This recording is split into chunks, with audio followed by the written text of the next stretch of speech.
ಇದೆ. ಇನ್ನೂ ಹೆಚ್ಚಿನ ಜನಸಂಖ್ಯೆಯಲ್ಲಿ ಬರಬೇಕು. ಗೌಡ್ರಿಗೆ ಎಲ್ಲ ನಿಮ್ಮ ಬೆಂಬಲ ಸಹಕಾರ ಇರಬೇಕು. ಒಬ್ಬರೇ ಹೋರಾಟ ಮಾಡಿದ್ರೆ ಆಗೋದಿಲ್ಲ. ಹೋರಾಟ ಮಾಡೋರ ಜೊತೆಲಿ ಯಾವತ್ತೂ 4 ಜನ ಸಪೋರ್ಟ್ ಮಾಡಬೇಕು.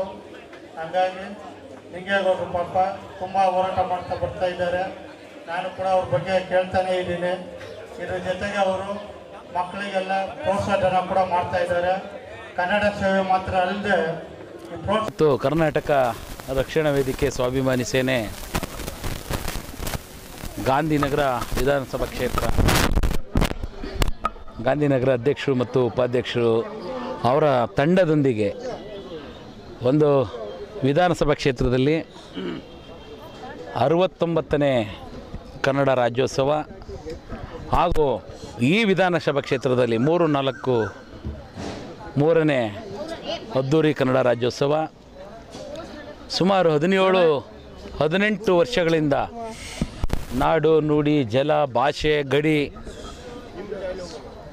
ಶೋಷಿತರಿಗೆ ಅನ್ಯಾಯಕ್ಕೆ ಒಳಗಾದವರಿಗೆ ಕಾರ್ಮಿಕರಿಗೆ ರೈತರಿಗೆ ಏನು ನಿರಂತರವಾಗಿ ಹೋರಾಟವನ್ನು ಕರವೇ ಸ್ವಾಭಿಮಾನಿ ಸೇನೆ ಮಾಡ್ಕೊಂಬಂದಿದೆ.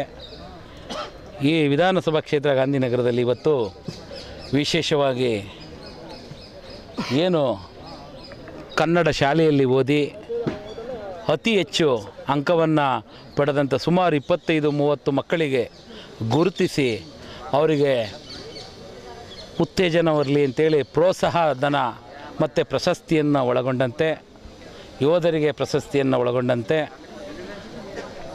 ಹಲವಾರು ಸಮಾಜಮುಖಿ ಕೆಲಸಗಳನ್ನು ಮಾಡಿದಂಥ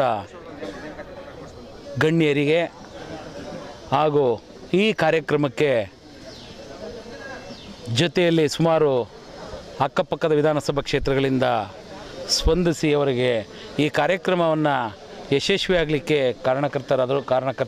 ಕಾರಣಕರ್ತರಿಗೆ ಹಾಗೂ ಏನು ಒಂದು ಕನ್ನಡ ರಾಜ್ಯೋತ್ಸವವನ್ನು ಕನ್ನಡ ಹಬ್ಬವನ್ನು ಎಲ್ಲರೂ ಆಚರಣೆ ಮಾಡ್ತಾರೆ.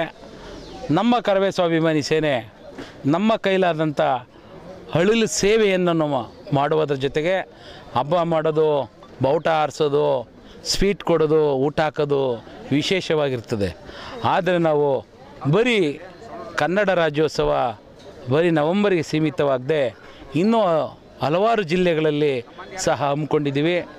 ಊಟದ ಸುಮಾರು 1,500-2,000 ಜನಕ್ಕೆ ಊಟದ ವ್ಯವಸ್ಥೆಯನ್ನು ಸಹ ಕರವೇ ಸ್ವಾಭಿಮಾನಿ ಸೇನೆ ಗಾಂಧಿನಗರ ಕ್ಷೇತ್ರದವರು ವ್ಯವಸ್ಥೆಯನ್ನು ಮಾಡಿದ್ದಾರೆ. ಇವತ್ತೇನು ವಿಶೇಷವಾಗಿ ವಿಭಿನ್ನವಾಗಿ ಒಂದು ಅರ್ಥಪೂರ್ಣವಾಗಿ ಒಂದು ಕನ್ನಡ ರಾಜ್ಯೋತ್ಸವನ ನಮ್ಮ ಎಲ್ಲ ಮಾಧ್ಯಮದ ಮುಖೇನ ಸಹಕಾರ ಕೊಟ್ಟಿದ್ದಕ್ಕೆ ನನ್ನ ಕರವೇ ಸ್ವಾಭಿಮಾನಿ ಸೇನೆ ಸೈನಿಕರು, ನನ್ನ ಮಹಿಳಾ ಅಧ್ಯಕ್ಷಗಳು, ಎಲ್ಲ ಪುರುಷ ಅಧ್ಯಕ್ಷಗಳು, ಇಡೀ ಬೀದರ್, ಗುಲ್ಬರ್ಗ, ಬೆಳಗಾವಿ, ಮೈಸೂರು, ಮಂಡ್ಯ, ಕೋಲಾರ, ಕೊಪ್ಪಳ ಎಲ್ಲ ಕಡೆಯಿಂದ ಬಂದು ಈ ಕಾರ್ಯಕ್ರಮವನ್ನು ಯಶಸ್ವಿ ಮಾಡಿಕೊಂಡಂಥ ಎಲ್ಲ ನನ್ನ ಜಿಲ್ಲಾಧ್ಯಕ್ಷಗಳಿಗೆ, ವಿಭಾಗೀಯ ಅಧ್ಯಕ್ಷಗಳಿಗೆ, ಎಲ್ಲ ನನ್ನ ಮಹಿಳಾ ಅಧ್ಯಕ್ಷಗಳಿಗೆ, ಪುರುಷ ಅಧ್ಯಕ್ಷಗಳಿಗೆ ಅಭಿನಂದಿಸಿ, ನನ್ನ ರಾಜ್ಯ ಸಮಿತಿ ಬೆಂಗಳೂರು ನಗರ ಅಧ್ಯಕ್ಷರುಗಳಿಗೆ, ನನ್ನ ಹಗಲು ರಾತ್ರಿ ಶ್ರಮಿಸಿದಂಥ ಕಾರ್ಮಿಕ ಘಟಕ ಅಧ್ಯಕ್ಷರಾದಂಥ ಶ್ರೀನಿವಾಸು, ಸುರೇಶ್ ಗಾಂಧಿ, ಅಭಿರಾಮು, ರವಿಯವರು, ಯಶವಂತಪುರ ಅಧ್ಯಕ್ಷರು ಶ್ರೀನಿವಾಸ್ ಅವರು, ಇನ್ನೂ ಹಲವರು ನನ್ನ ರಾಜ್ಯ ಸಮಿತಿ ಸಹೋದ್ಯೋಗಿಗಳು,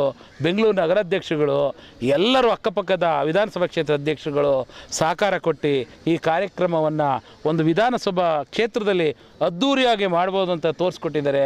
ಅವರಿಗೆ ಮತ್ತೊಮ್ಮೆ ಮಗದೊಮ್ಮೆ ಅವರಿಗೆ ಅಭಿನಂದನೆಯನ್ನು ಸಲ್ಲಿಸುತ್ತಾ, ನೀವು ನಮ್ಮ ಮಾಧ್ಯಮ ಮಿತ್ರರು ಬಂದು ಬೆಳಗ್ಗೆಯಿಂದ ಸಂಜೆವರೆಗೂ ಸಹಕಾರ ಕೊಟ್ಟಿದ್ದಕ್ಕೆ ಅವ್ರಿಗೂ ಸಹ ನನ್ನ ಅಭಿನಂದನೆ ಸಲ್ಲಿಸಿ, ನನ್ನ ಸ್ವಾಮೀಜಿಗಳು ಸಹ ಬಂದಿದ್ದರು, ಅವ್ರಿಗೂ ಅಭಿನಂದನೆಯನ್ನು ಸಲ್ಲಿಸ್ತೀನಿ. ಮಾನ್ಯ ಸಚಿವರು ಸುಧಾಕರ್ ಅವರು ಬಂದಿದ್ದರು, ಮಾನ್ಯ ಮಾಜಿ MP ಗಳು MLA ಆದಂಥ ಶಿವರಾಮೇಗೌಡರು ಬಂದಿದ್ದರು, ಶ್ರಾವಣಬೆಳಗೊಳ ಒಕ್ಕಲಿಗರ ಸಂಘದ ಅಧ್ಯಕ್ಷರಾದಂಥ ನಮ್ಮ ಬಾಲಣ್ಣವ್ರು ಬಂದಿದ್ದರು, ಹಾಗೆ ಈ ನಮ್ಮ DX ದಯಾನಂದ್ ಅವರು ಸಮಾಜಮುಖಿ ಕೆಲಸಗಳನ್ನು ಮಾಡ್ತಾರೆ, ಅವರು ಬಂದಿದ್ದರು. ಹಾಗೆ ಕರ್ನಾಟಕ ಟೂರಿಸಮ್, ಕರ್ನಾಟಕಕ್ಕೆ ಮುಖ್ಯಸ್ಥರಾಗಿರುವಂಥ AGM ಆದಂಥ ದೇವರಾಜ್ ಅವರು ಬಂದಿದ್ದರು. ಅದು ಅಲ್ಲದೆ ಅತಿ ಸರಳ ವ್ಯಕ್ತಿತ್ವ ಹೊಂದಿರೋಂಥ ನಮ್ಮ ಡಾಕ್ಟರ್ ಅಂಜನಪ್ಪ ಅವರು ಸಹ ಬಂದು ಅವರ ಹಿತವಚವನ್ನು ನುಡಿದರು. ಹಾಗೆ ನಮ್ಮ ಶಿವಸ್ವಾಮಿಯವರು ಬಂದಿದ್ದರು. ಇನ್ನೂ ಅನೇಕ ಗಣ್ಯರು ಬಂದಿದ್ದರು. ಹಾಗೆ ಕೆಲವು ಪೊಲೀಸು ಮುಖ್ಯಸ್ಥರುಗಳು ಬಂದಿದ್ದರು. ಹೆಸರು ಹೇಳದೆ ಅವರು ಸನ್ಮಾನವನ್ನು ಮಾಡಿಸ್ಕೊಂಡು ಹೋದರು ಬೇಡ ಅಂಥೇಳಿ. ಹಾಗೆ ಎಲ್ಲ ನನ್ನ ಸೈನಿಕರು ಈ ಕಾರ್ಯಕ್ರಮವನ್ನು ಯಶಸ್ವಿ ಮಾಡಿದಂಥ ಎಲ್ಲರಿಗೂ ವಂದಿಸಿ ಮತ್ತೊಮ್ಮೆ ಮುಗಿದೊಮ್ಮೆ ನನ್ನ ಮಾಧ್ಯಮ ಮಿತ್ರರಿಗೂ ವಂದಿಸಿ ನನ್ನ ಎರಡು ಮಾತು ಮುಗಿಸ್ತೀನಿ. ಈ ಕಾರ್ಯಕ್ರಮ ಯಶಸ್ವಿ ಮಾಡಿ ತಮಗೆಲ್ಲರಿಗೂ ಅಭಿನಂದನೆಗಳು.